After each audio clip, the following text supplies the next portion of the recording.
Bonsoir chers auditeurs et chères auditrices de notre web radio R212.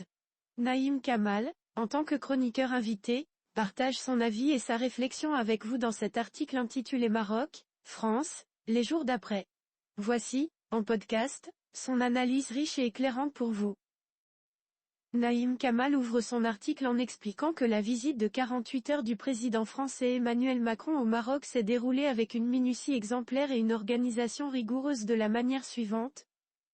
La visite de 48 heures du président français Emmanuel Macron, réglée comme du papier à musique, s'est déroulée comme il lui a été voulu, dans la cordialité et l'amabilité. Pour l'accueillir, le royaume du Maroc a mis les petits plats dans les grands et n'a pas lésiné sur l'apparat selon un protocole forgé au cours des siècles. Ce que le Maroc et sa monarchie ont d'ancestral était de tous les rendez-vous d'une visite au pas de charge. Le passé du Maroc était fortement présent, mais aussi sa modernité et sa projection dans l'avenir en lutte avec ses conservatismes, ses travers et tout ce qui apparaît comme un lest entravant son essor, pour se placer définitivement au rang de pays émergents. Notre journaliste enchaîne sur un détour historique ainsi. Un détour par l'histoire. Le roi Mohamed VI a montré aux Marocains et à tout observateur dont le jugement n'est pas altéré par les a priori comment, dans un rapport de force inégal, il est possible de rééquilibrer une relation en déployant avec habileté et détermination ses propres atouts. Le chroniqueur met ensuite en avant le discours du président Macron au Parlement marocain en ces mots. Le président français n'a pas été en reste. Le verbe, à la fois sa force et son faible, il en a habilement usé de même qu'il a su domestiquer ses démons, laissant au vestiaire ses familiarités pour ne pas gâcher cette capacité de séduction qui lui avait permis en 2017 de conquérir les voix des Français. Son discours devant le Parlement marocain qui lui a réservé une standing ovation lorsqu'il a réaffirmé la nouvelle position de Paris sur la marocanité du Sahara et le plan d'autonomie, a été, au-delà de ses subtilités, un bel échantillon de ce que M. Macron peut, quand il veut, être élégant. Son détour par l'histoire du Maroc et celle des relations maroco-françaises est sans doute flatteur, mais sa référence à l'ambassade du corsaire Abdel Ben Aïcha a été malheureusement amputée de sa teneur stratégique ne retenant que l'accessoire, la demande de la main de la fille du roi Louis IV par le sultan alaouite Moulay Ismaïl.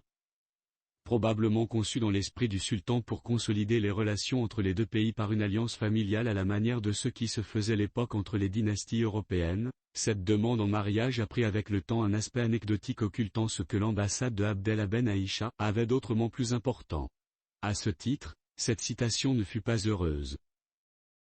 Kamal poursuit en évoquant le parcours diplomatique du corsaire Abdel Ben Aïcha, personnage que le secrétaire perpétuel de l'Académie du Royaume, Abdelgil Lajoumri, qualifie de vrai roman, en disant « Le vrai roman de Ben Aïcha reste à écrire », disait Abdelgil Lajoumri, secrétaire perpétuel de l'Académie du Royaume, dans l'une de ses chroniques, consacrée au personnage.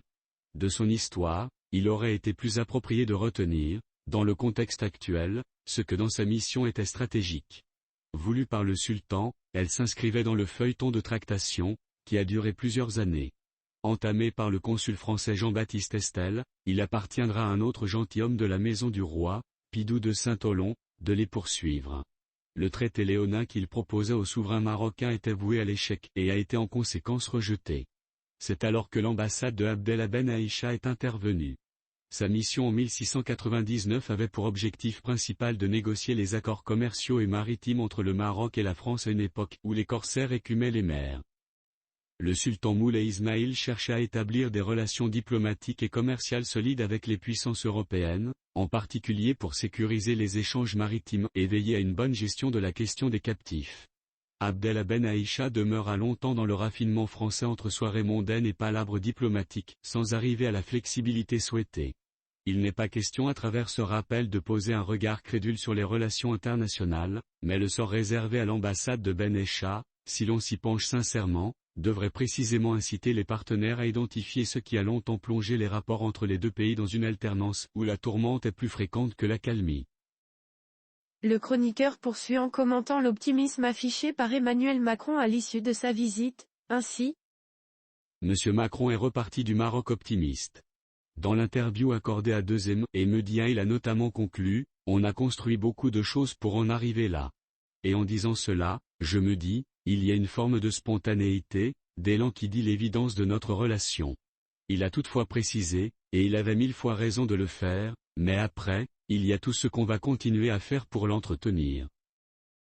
Poursuivant son analyse, Naïm Kamal observe que lors de son discours au Parlement marocain, Emmanuel Macron a déclaré que la France souhaitait s'inspirer du Maroc pour refonder sa relation avec le Royaume et pour redéfinir sa politique en Afrique.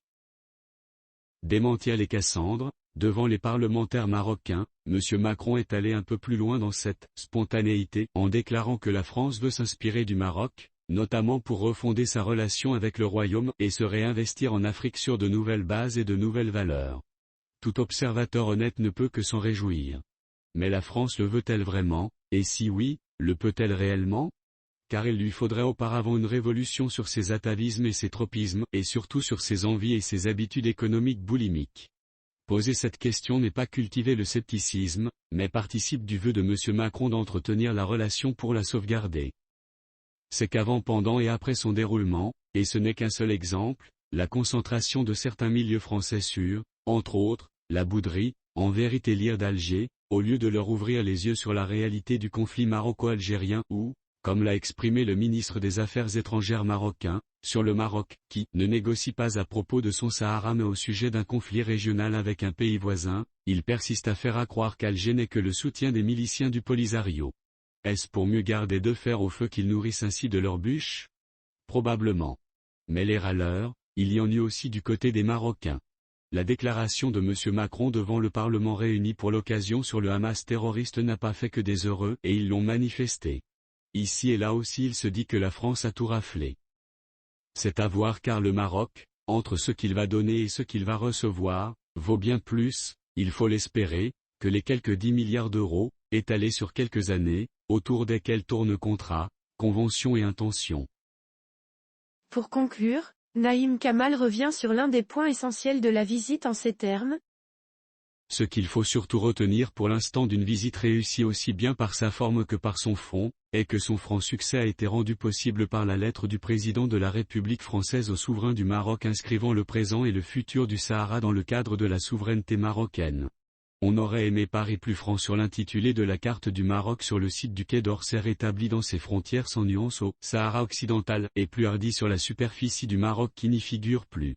Ce qu'il faut également garder à l'esprit, c'est que cette accélération des événements n'a été possible que par la ténacité d'un roi déterminé à faire prévaloir les droits de son pays et par de longues et harassantes négociations des accords signés ou paraphés les 28 et 29 octobre 2024 à Rabat. Il termine son article en affirmant que cette visite comptera dans l'histoire des deux pays en 10 ans. Cette visite d'État grisante comptera dans l'histoire des deux pays, mais elle comptera mieux si l'on réussit à démentir les Cassandres par, pour paraphraser M. Macron, ce que l'on en fera des jours d'après de l'équipée qui a précédé et accompagné sa gestation. Chers auditeurs de la web radio R212, merci d'avoir été à l'écoute de ce podcast et de partager avec nous ce moment d'échange et de découverte. Votre présence et votre fidélité sont notre plus belle récompense. On se dit à très bientôt, si vous le voulez bien. Avec toute notre gratitude, l'équipe de R212.